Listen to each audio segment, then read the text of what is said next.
Guys welcome. आजच्या व्हिडिओमध्ये आपण अभ्यासणार आहोत प्रकरण 3 उत्पादन नियोजन आणि नियंत्रण यामधील उत्पादन नियंत्रणातील पायऱ्या. मागच्या व्हिडिओमध्ये आपण बघितलं होतं उत्पादन नियंत्रणातील पायऱ्या यामधील फर्स्ट पायरी मार्गनिर्धारण. या व्हिडिओमध्ये आज आपण अभ्यासणार आहोत सेकंड पॉईंट उत्पादन वेळापत्रक आणि थर्ड आहे मार्गनिर्गमन. तर बघा, यामध्ये सेकंड आहे उत्पादन वेळापत्रक. तर फर्स्ट उत्पादन वेळापत्रक म्हणजे काय की आधुनिक उत्पादन पद्धती गुंतागुंतीची असल्याने प्रत्यक्ष उत्पादनाला सुरुवात करण्यापूर्वी भरपूर पूर्वतयारी करावी लागते. मग पहिल्या 2 टप्प्यानंतर आपल्याला उत्पादन वेळापत्रकाचा विचार करावयाचा असतो. बघा, उत्पादन वेळापत्रकाची आपल्याला या ठिकाणी व्याख्या स्पष्ट करता येईल. उत्पादनाच्या विविध प्रक्रिया सुरू करण्याची आणि संपविण्याची वेळ निश्चित करणे म्हणजे कार्य वेळापत्रकची आखणी होय. तर बघा, गरजेनुसार किंवा विभागवार प्रत्येक यंत्रासाठी स्वतंत्र अशी वेळापत्रके तयार केली जातात. म्हणजे उत्पादनाच्या ज्या विविध प्रक्रिया आहेत त्या कधी सुरू करायच्या आहेत आणि त्याची संपवण्याची वेळ कोणती आहे याचं जे वेळापत्रक ठरवलं जातं त्यालाच उत्पादन वेळापत्रक असं म्हटलं जातं. तर बघा, गरजेनुसार याचे प्रामुख्याने 2 वेळापत्रकांमध्ये प्रकार पडलेले दिसून येतात. मग यामध्ये फर्स्ट आहे बहुत वेळापत्रक. तर बघा, आपल्याकडे असणाऱ्या ज्या काही यंत्रसामग्री असतील, मनुष्यबळ असेल इत्यादींचा कार्यक्षमतेने वापर व्हावा व त्या कधीही रिकाम्या बसू नये हे उद्दिष्ट साध्य करण्यासाठी उद्योग संस्थेला महत्त्वाचे स्थान म्हणून बृहत वेळापत्रकाकडे बघितलं जातं. बघा, बहुधा प्रत्येक कारखान्यामधून 2 पद्धतीने उत्पादन सुरू असते. काही वस्तूंच्या उत्पादनासाठी ग्राहकांचे प्रत्यक्ष आदेश प्राप्त झालेले असतात आणि त्यामुळे त्यांना दिलेल्या मुदतीत त्या वस्तूच्या विशिष्ट प्रमाणामध्ये उत्पादन करणं त्या व्यवसाय संस्थेला आवश्यक असतं.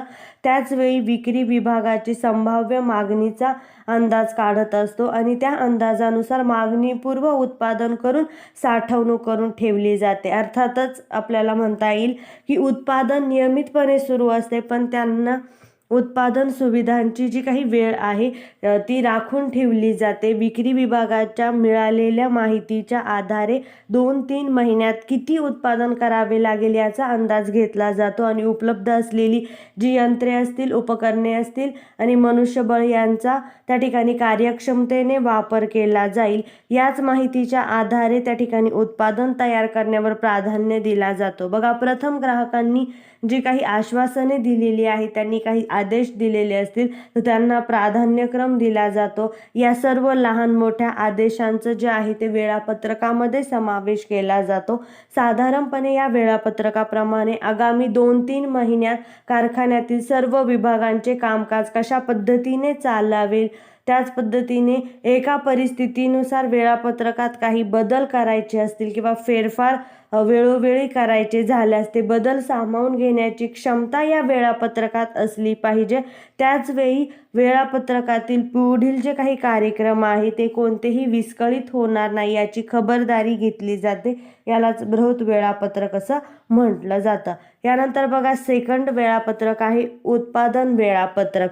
बघा, बृहत वेळापत्रकाप्रमाणेच सोयीनुसार अंशात्मक त्याची विभागणी केली जाते आणि अनेक उत्पादन वेळापत्रक तयार केले जातात. प्रत्येक विभागामध्ये कोणतेही उत्पादन प्रक्रिया कोणत्या वेळी सुरू होणार आहे, कोणत्या वेळी किंवा केव्हा पूर्ण होणार आहे, उत्पादनाचे एकूण तास किती असणार आहेत, उत्पादनाचे प्रमाण इत्यादी सर्व जे काही गोष्टी आहेत त्या या वेळापत्रकात दिलेल्या असतात. प्रत्येक यंत्राची व कामगाराची क्षमता, कच्चा माल, सामग्रीची उपलब्धता, विविध उत्पादन प्रक्रिया व त्यांचा क्रम, त्याच पद्धतीने यंत्रातील ज्या काही संभाव्य बिघाड झाला असेल तर तो, त्याच्या दुरुस्तीसाठी लागणारा वेळ इत्यादीचा विचार करून उत्पादन वेळापत्रक तयार केले जाते. म्हणजेच बृहत वेळापत्रकाची अंमलबजावणी अशा अनेक वेळापत्रकांमधून केली जाते. अशा प्रकारे वेळापत्रक ही उत्पादन नियंत्रणातील एक महत्त्वाची भाग किंवा अवस्था म्हणून त्याच्याकडे बघितलं जातं. या प्रत्येक उत्पादन योजनेच्या प्रत्यक्ष अंमलबजावणीसाठी वेळापत्रकाची आवश्यकता असते आणि केवळ वेळापत्रकामुळेच उत्पादनातील सातत्य, गती आणि त्याची जी लयबद्धता आहे ती टिकवून ठेवणं शक्य जातं. उत्पादन नियंत्रणामधील थर्ड पायरी आहे कार्यनिर्गमन. तर फर्स्ट आपण बघणार आहोत कार्यनिर्गमन म्हणजे काय. बघा, नियोजनापासून वेळापत्रकाच्या अवस्थेपर्यंत उत्पादनाची पूर्वतयारी झालेली असते. कार्यनिर्गमनाच्या टप्प्यात पूर्वनिर्धारित मार्गानुसार व वेळापत्रकानुसार प्रत्यक्ष उत्पादनाला प्रारंभ होतो. कार्यनिर्गमनामध्ये संबंधित विभागांना उत्पादनास प्रारंभ करण्याविषयी अधिकृतपणे आदेश दिला जातो. त्यानंतर संबंधित विभागांना आवश्यक सूचना व माहिती देऊन त्यांची उत्पादन यंत्रणा जी आहे ती कार्यान्वित केली जाते. म्हणून याला कार्यनिर्गमन असं म्हटलं जातं. म्हणजे प्रत्यक्ष कामाला जिथे सुरुवात केली जाते त्याला कार्यनिर्गमन असं म्हणतात. बघा, कार्यनिर्गमनाची व्याख्या आपल्याला या ठिकाणी स्पष्ट करता येईल. जेम्स लुंडी यांनी केलेली व्याख्या आहे, पूर्वनिर्धारित योजनेनुसार कामकाजास प्रारंभ करण्याची प्रत्यक्ष अनुमती देणे म्हणजे कार्यनिर्गमन होय. तर बघा, वरील व्याख्येवरून आपल्याला असं स्पष्ट करता येईल की ही एक महत्त्वाची अवस्था आहे आणि उत्पादनाची यंत्रणा जी आहे ती कार्यान्वित केली जाते. म्हणजे जे कार्य आहे त्याची त्या ठिकाणी सुरुवात होत असते. म्हणजे कार्यनिर्गमन संपले असे ज्या ठिकाणी आपल्याला वाटेल, उत्पादनाच्या प्रक्रियेबरोबरच ते अखेरपर्यंत सुरू असतं. म्हणजे कोणत्याही ठिकाणी ते बंद पडत नाही. त्यामुळे कार्यनिर्गमन जे आहे ती एक दीर्घ प्रक्रिया असून त्यात लहान मोठ्या कृतींचा समावेश झालेला आपल्याला दिसून येतो. कार्यनिर्गमन करत असताना त्याला कोणकोणत्या प्रक्रियेमधून जावं लागतं त्या प्रक्रिया आपण अभ्यासणार आहोत. त्यामध्ये फर्स्ट आहे बघा, कच्चा माल व सामग्री पुरवठा. बघा, वेळापत्रकाप्रमाणे सर्व विभाग आणि कर्मचारी उत्पादनाच्या तयारीत असतात. कोणत्या वेळी कोणत्या सामग्रीचा किती प्रमाणात पुरवठा करावा लागेल याची संग्रहण जे आहे किंवा साठवणूक विभाग जो आहे त्याला पूर्ण कल्पना असल्यामुळे त्या विभागाने आवश्यक जी काही सामग्री आहे ती तयार करून ठेवलेली असते. त्यांना ज्यावेळेस आदेश मिळतो त्यावेळेस त्या विभागातील सर्व कच्चा माल व सामग्री प्रक्रियेतील पहिल्या टप्प्यावर किंवा यंत्राजवळ पोहोचवण्याची व्यवस्था केली जाते. म्हणजेच कार्यनिर्गमनाच्या पहिल्या टप्प्यामुळे उत्पादन सामग्रीची व्यवस्था झालेली आपल्याला दिसून येते. त्यानंतर बघा, सेकंड आहे उपकरणे उपलब्ध करून देणे. बघा, कच्चा माल ज्यावेळेस आपण त्या ठिकाणी यंत्रांपर्यंत पोहोचवल्यानंतर मुख्य यंत्राव्यतिरिक्त उत्पादनासाठी गरजेप्रमाणे अनेक इतर जी उपकरणे असतील, अवजारे, हत्यारे वापरली जातात. उपकरण विभागाला सूचना देऊन प्रत्येक उत्पादन विभागाला लागणारी जी काही उपकरणे आहेत इत्यादी उत्पादन प्रक्रियेला प्रारंभ होण्यापूर्वीच त्या ठिकाणी पाठविली जातात. निर्गमन प्रक्रियेमधील थर्ड स्टेप आहे नकाशे, आराखडे आणि सूचनापत्रे. बघा, कामाचे जबाबदारीचे स्वरूप स्पष्ट होण्यासाठी आवश्यक ते नकाशे, आराखडे आणि सूचनापत्रके इत्यादी संबंधित जे काही कामगार आहेत त्यांना पुरविली जातात. त्यानंतर बघा, नेक्स्ट आहे कार्यादेश. ज्यावेळेस ही सगळे नकाशे, आराखडे, सूचनापत्रक कामगारांना पुरवल्यानंतर कार्यादेश म्हणजे जॉब ऑर्डर त्या ठिकाणी दिली जाते. विविध विभागांतील जे काही यंत्र आहे त्यावर काम करणाऱ्या कामगारांना मार्गनिर्धारण तक्ते असतील किंवा वेळापत्रक असेल त्यानुसार योग्य तारखेला योग्य काम सुरू करण्याचे आदेश दिले जातात. त्यानंतर नेक्स्ट आहे तपासणी. उत्पादन प्रक्रियेच्या टप्प्यावरती गुणवत्तेच्या दृष्टीने तपासणी केली जाते. यासाठी तपासणी आदेश म्हणजेच आपण त्याला इन्स्पेक्शन ऑर्डर म्हणतो ती पाठविली जाते. प्रत्येक टप्प्यावर खराब नग बाजूला काढून त्याच्या दुरुस्ती संबंधी लगेच आदेश दिले जातात. त्यामुळे होणारे नुकसान जे आहे ते आटोक्यात येण्याची शक्यता वाढत असते. त्यानंतर बघा, नेक्स्ट आहे स्थानांतर पत्रक. उत्पादन प्रक्रिया सुरू असताना सामग्री व माल हाताळणे शिस्तबद्ध व वक्तशीर होणे आवश्यक असते. त्यासाठी स्थानांतर पत्रक दिले जाते. त्यानंतर बघा, नेक्स्ट आहे निरीक्षण, मार्गदर्शन व नियंत्रण. काम सुरू असताना सतत निरीक्षण, मार्गदर्शन व नियंत्रण केले जाते. उत्पादन वेळापत्रकापेक्षा मागे पडत असल्यास त्याची जी गती आहे ती वाढविण्याच्या सूचना त्या ठिकाणी दिल्या जातात. यानंतर बघा, नेक्स्ट स्टेप आहे समयपत्रकावर हुकूम काम. वेळापत्रकाप्रमाणे प्रत्येक क्रिया घडून येण्यासाठी खबरदारी घेतली जाते. यासाठी समयपत्रकात क्रिया सुरू होण्याची, संपण्याची वेळ आणि एकूण कालावधी यांची नोंद करून घेतली जाते. यानंतरचा नेक्स्ट पॉईंट आहे साफसफाई. बघा, सर्व उत्पादन प्रक्रिया पूर्ण झाल्यानंतर शिल्लक कच्चा माल परत पाठविणे, नकाशे, आराखडे, पत्रके इत्यादी आहे उत्पादन नियंत्रण विभागाला पोचते करणं.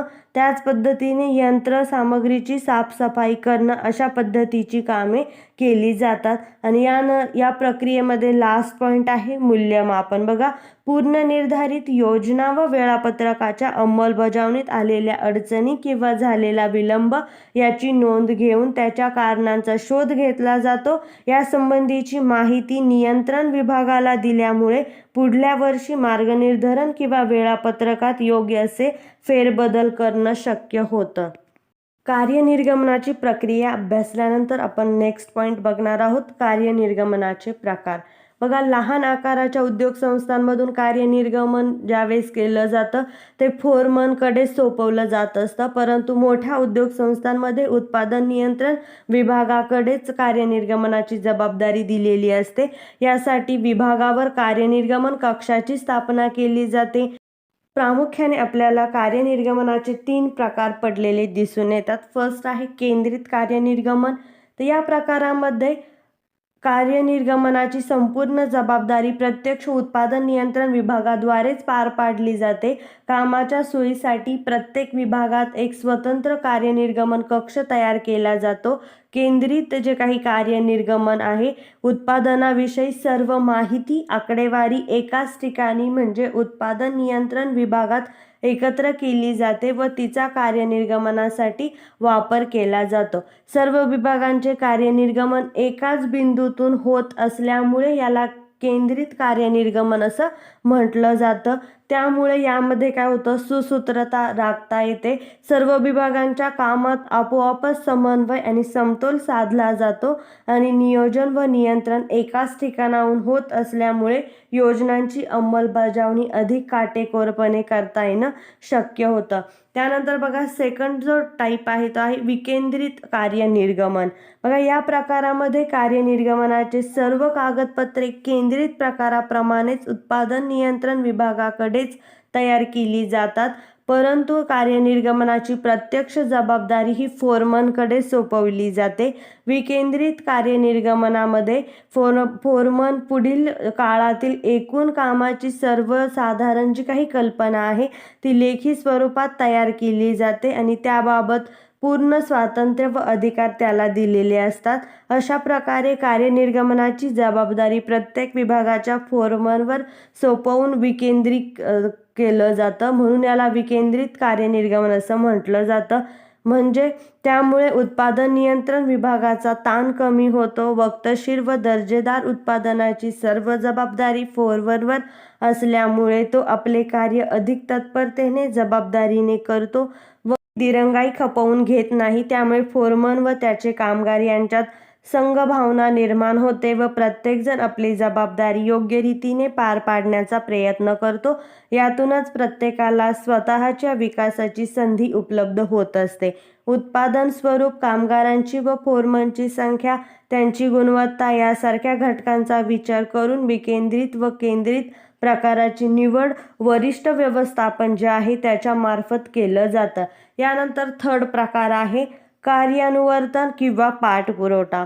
तर बघा, उत्पादन नियंत्रणाचा शेवटचा परंतु अतिशय महत्त्वाचा टप्पा म्हणून याच्याकडे बघितलं जातं, कारण उत्पादनाची केवळ योजना आखणे पुरेसे नसून त्याची काटेकोर अंमलबजावणी व कार्यक्षम पाठपुरावा करणे तितकंच आवश्यक असतं. पाठपुरवठा ही स्वतःची स्वतंत्र कृती नसून कार्यनिर्गमनाचाच एक भाग म्हणून त्याच्याकडे बघितलं जातं. तर बघा, कार्यनिर्गमन म्हणजे काय की उत्पादनाची योजना व प्रत्यक्ष होणारे कामकाज यांचा तुलनात्मक अभ्यास करून येणाऱ्या अडचणी ज्या आहेत त्या दूर करण्याच्या प्रयत्नांचा पाठपुरवठा किंवा कार्यानुवर्तन असं म्हटलं जातं.